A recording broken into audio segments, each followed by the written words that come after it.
จะเป็นใบขาวจะเป็นคนผู้สูบสีนกกันสูดไปเป็นเทสิขาดไปแม่เอ้ยจะเป็นดีจะเป็นศาสตร์ไปกันนี้เป็นอย่างไรโยมแม่เมื่ออยู่บ่ข้างในก็อยากกินตัวได้เมื่อตัววันไหนโหลดทำมาพูดบ่อยก็ซื้อเรื่องเมเดอร์คือเพิ่นมาเนี่ยนั่งกับคนนี่เห็นก็เป็นบุญตาในบอกในจากก็เป็นในบอกในจากก็เป็นบุญปากในอุปธรรมอุปถากก็เป็นบุญใจตัวมันนี่ตัวดีใจดีอกดีใจดีตัวเห็นบอกคนอยากโยมมากหนาหลายตาแต่เสียสละเวลามีคาห้าสมโภชกับพุทธภูมิทำการเมื่อนี้ตั้งแต่แรกเป็นหอดแจกโยมแม่นอกแต่ว่าโยมแม่ก็เก่งอยู่ได้นอกนางนำกันผู้นอนน้ำก็มีผู้นอนน้ำก็มีก็บอกเป็นยังนะโยมแม่นอกก็บอกเป็นยังเพราะว่านางฟังเทศฟังธรรมก็ได้พระกุศลอานิสงส์คือกันตอนอาตมายังมาใหม่ๆเนาะตอนเขาวัดเห็นนุ่งพอนุ่งมีอาการเกี่ยวสถานที่เลยการเกี่ยวสถานที่อย่างนี้เนาะถือเป็นกระสอบมาเอาอยู่ว่าคุณสิซื้อเอาของมงคลมาสมโภชเอาของดีมาสมโภชว่าโยมแม่ว่าทำไมมาลายแต่ของดีมันเป็นทองออกมาในเฮกศาสตร์ขึ้นบอลจะเป็นทีนี้นะโยมแม่เนาะตอนออกมาจะเป็นเฮกศาสตร์ขึ้นบอลทราบถึงอะไรเฮกศาสตร์ขึ้นบอลซื้อมานอนแข่งผักเป็นแบบต่อไปก็จะเริ่มพ่อนสูตรสังฆคุณนิยมเมเดอร์เก่าจบคือเก่าสุปฏิปันโนภะคะวะโตสาวกสังโฆสุปฏิปันโนภะคะวะโตสาวกสังโฆญาณปฏิปันโนภะคะวะโตสาวกสังโฆสัพพิจิปฏิปันโนภะคะวะโตสาวกสังโฆยะติตังกัตตานิปุริสาโยคานิอัฏฐปุริสามุขลาเยสัง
รณิโย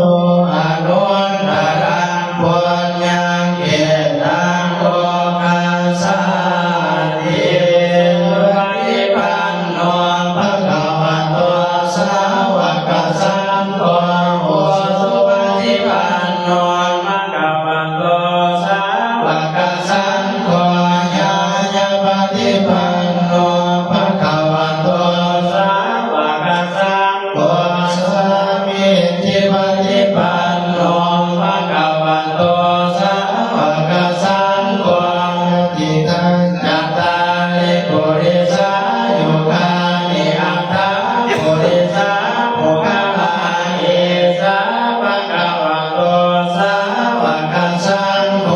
อาหุนายโยปาหุนายโยทากินายโยอังสะเอกกานิโยอนุตตรังปุญญาเกตังโลกัสสานิ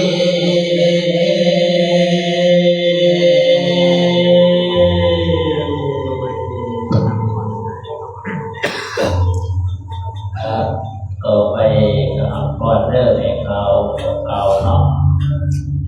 จะปรับจะตาบ้างเอาก่อน สัพพิติโยวิวัชชันตุสัพพะโลกวินาศตุมาเตภวังกันตรายโยสุขิติขายุโกภวะอภิวันตนาสิเกสเนจังโวทังปัจจายโนจัตตาโลธัมมาวันตันติอายุวันโนสุขังภาลังสาธุ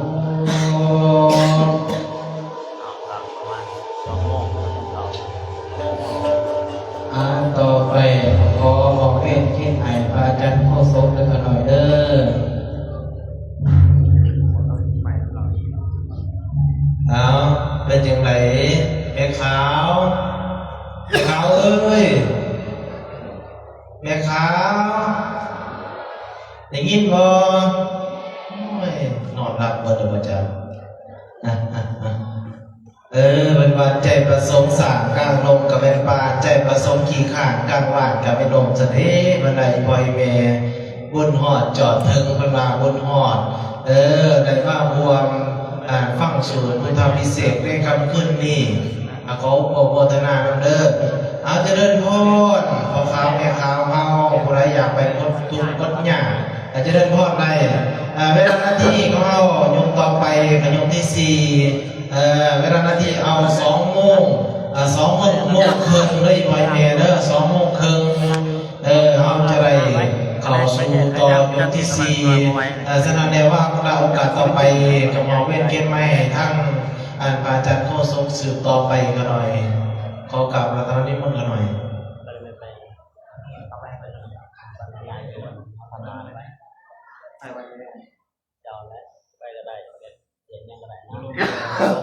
โอ้ร่มไม่ออก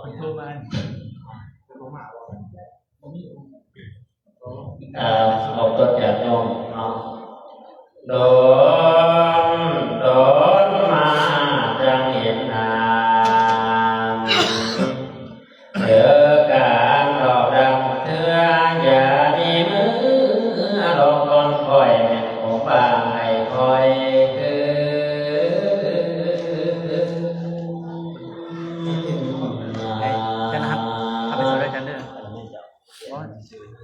ยุคนี้นะครับตอนไหนพักตอนก่อน เอาเป็นอะไรของตัวอย่างโยมเอา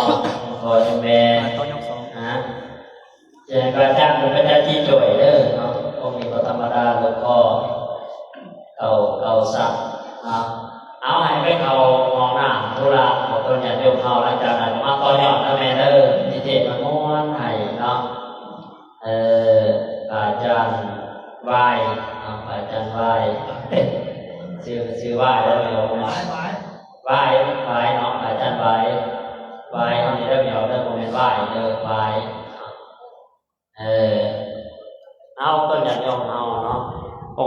หน้าตาดีๆดำดีชีบโตกเป็นว่า